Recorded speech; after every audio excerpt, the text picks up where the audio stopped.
I don't want to go into tons of details. You need to know that for the last 7 years I have not been at home. And during this time my 2 brothers and sisters were still living there. While I was at home, our stepfather abused us mentally and physically. We lived in crappy houses that were covered in real garbage, including animal feces, absolutely everywhere. I haven't heard from my little sister since May. I'm pretty sure she was told to cut contact with all of us. We are her older siblings. My second sister, after my younger sister, is overweight and has spinal problems and has to diet and see a specialist she is not taken to. I told the social worker that I wanted to check on them because they were in a sorry state and because I'm not sure if there is still any physical or psychological abuse going on in the house. This genuinely worries me. I told them what happened to us, hitting walls, throwing things at us, swearing, belittling our character, etc. And told them repeatedly that I really just want to know what my younger brothers and sisters are not the same living conditions as they were. My husband supported me during the call and agreed that it was the right thing to do. All my siblings discussed this beforehand, except for my older sister, who moved out before things got bad, and the 2 who live in the house. We all agreed that this would at least let them know they were being watched and we weren't just disappointed in them, and maybe my mother and SD would keep the house clean nose, etc. CPS contacted my mother very quickly. Much faster than I expected. I mean within 3 hours. After that, my older sister, who lives far away and hasn't contacted me for months, calls and she gets mad at me because she knows I called. I didn't deny anything and just said, if they have nothing to hide, then they have nothing to worry about. It will all be over pretty quickly, to which she replied, what if it doesn't? If they are taken away? I said, I hope it doesn't come to that, and if it does, it's not on me. I didn't harm them. I didn't leave animal excrement around the house. I asked, would you let your children live the way we lived? She didn't answer. I asked again and she said, no. I'd keep a decent house, but it's not your job to tell someone else how to parent. I said, okay. So, if that's all, why did you call? I think we're done. She told me that we all need to get over what happened to us and move on. She left long before the violence started and she wasn't around, regardless of my personal experience. I can't help but feel like I did something wrong. I have limited contact with my mother because of her husband, and she denies that any of us have ever been abused. My sister asked, why don't you just come in and see the conditions? I told her, I can't be around my stepfather. I refuse to expose myself to this negativity again. Even though my husband and siblings agree that it was the right thing to do, I still can't help feeling wrong because of it. Like it wasn't my place. But if it wasn't my place, then whose was it? I really would like a third-party opinion on what I did. Am I wrong in reporting my family? Honestly, should I have just kept my mouth shut? I don't mind if I don't have any contact with my mom or older sister. They don't even know that I'm almost 4 months pregnant because we don't talk very much. So the possibility that I'll never have a real relationship doesn't bother me. What worries me is that I don't know if I was right. I called my mother's CPS based on previous experiences of psychological and physical abuse by our stepfather. I have not heard anything from my younger brothers and sisters for a long time, because communication was interrupted. We lived in appalling conditions. There were animal feces, rubbish and mess everywhere. We were beaten, things were thrown at us, etc. I told the police that I was not sure if something was going on for sure because, again, no contact. But I wanted them to check on my siblings. Was I completely out of sorts? My husband Tim has a serious dairy allergy. I'm talking about an actual immune system reaction, not intolerance. His allergy is serious enough to cause acute enterocolitis, but he hasn't needed an EpiPen since he was a kid. I work full-time and also have some seasonal work this holiday season because Tim has been without work. And money has been very tight. As a result, I barely get to rest. The holidays are especially hard, and I found myself getting just 1 day off every 2 weeks for almost 2 months straight. As you can imagine, that day off means the universe to me. Now, Tim loves dairy, and will sometimes intentionally eat things which trigger his allergy.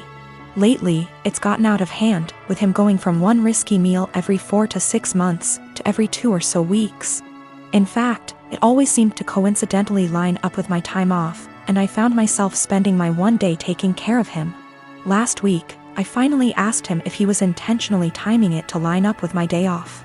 I fully expected him to say no, but he admitted that he was doing it to make sure that he'd have a nurse. And so he'd have someone close by in case he had an especially adverse reaction and needed a hospital. I was livid, and told him that he was selfish, robbing me of my rest. I said that if he made himself sick again, I wouldn't take care of him. I'm exhausted and I need to decompress. He didn't say much, so I thought he'd heard me. Fast forward to Friday night. I get home from work, and a few minutes in, Tim gets a pizza delivered. I ask him why, when I'm making dinner, and he shrugs. I ask if a large garlic Alfredo pizza is worth the pain, and remind him that I won't be giving up my rest day again. He smirks and eats an entire slice while grinning at me. I left it at that and went back to my dinner. Predictably, he got sick, profusely vomiting, retching and groaning from the intense cramping and diarrhea. I slept in the guest room to get away from the sound and smell. He called for me several times and I repeatedly told him no. Hours later, he was still sick and woke me up at the crack of dawn to go get him Pedialyte and meds because he was very dehydrated and still in pain. I told him to order it in and asked him to get out and let me sleep. He was still whimpering when I eventually got up to shower and eat. Again, I did nothing to help or comfort him. By evening, he was sulking, and by morning when I had to work, he was enraged. He yelled, and by the end of the day he told our friends and family that he nearly died and I neglected him. His family accused me of passively trying to kill him. His mom called, shouting that he could have had a life-threatening reaction due to my petty actions, and that I'm a shit wife for not minding his health. I'm starting to feel guilty because she's right and he could have been seriously hurt. I am a 19-year-old man. On Thursday, a person I had a major crush on in high school, but who rejected me, messaged me out of the blue. She had never contacted me without my contacting her first. And at one point I realized she had had me blocked on social media, and so I found it odd that she was suddenly being friendly. After sending a couple of greetings / questions about how I've been, she said that she was going to have some people over and wanted to know if I would get the beer.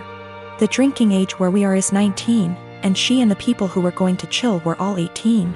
The liquor stores in my area all card. I thought it was silly that my being a month older meant I could buy liquor and they couldn't, and so I said I would love to go. She said, "Thanks, I'll pick you up at 7. 7 o'clock rolled around, and she texted me to say she was in front of my house.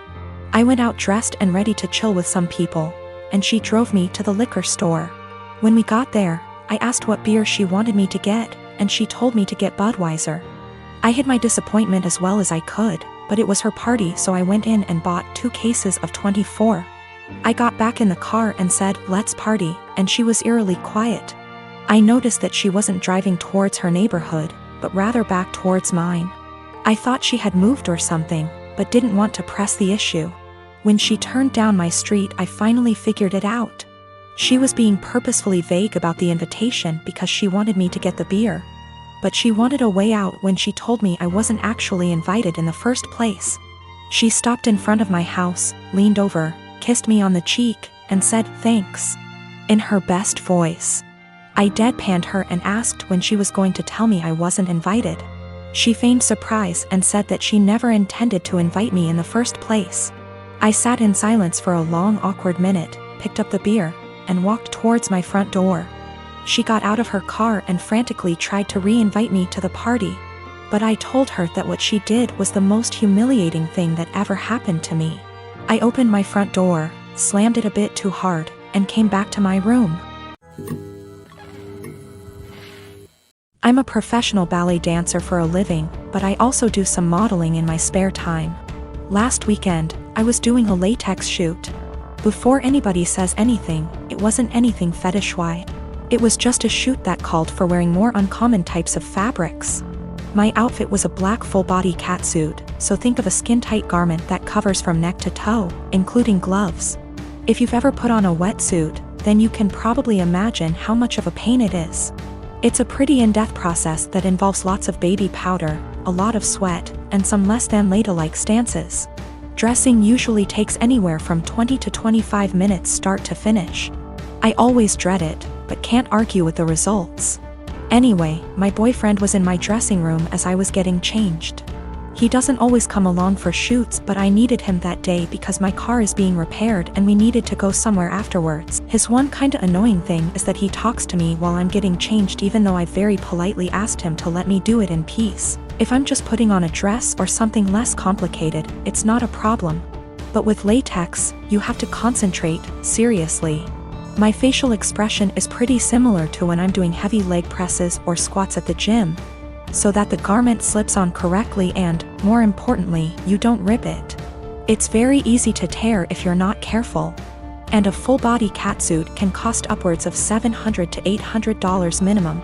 So as I'm struggling, may have been on the floor on my back with my feet up on a chair, pushing my butt up to get the garment over my hips, he won't stop talking. Come on, girl, you got this. Do you want help? I don't think you put on enough baby powder. Babe, you got this, get that big ass in there. And I politely asked him several times to just let me concentrate. He responds by saying, relax, I'm just trying to help, before patting me on the butt.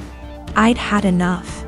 I demanded he stand outside because he was being super distracting and I couldn't afford to rip the garment. I didn't ask him to help because there's a technique to getting latex on and he doesn't have it. He got all pissy and was like, whatever, maybe you need a bigger size anyway, before leaving the shoot completely and taking the car. I had to get an Uber home after the shoot. On one hand, I was getting super frustrated, I was hot and sweaty, and combined with my kinda short temper, I was getting pissed off that I couldn't get the suit on. On the other hand, I asked him multiple times not to comment or distract me. And I never indicated that I was in the mood to be touched.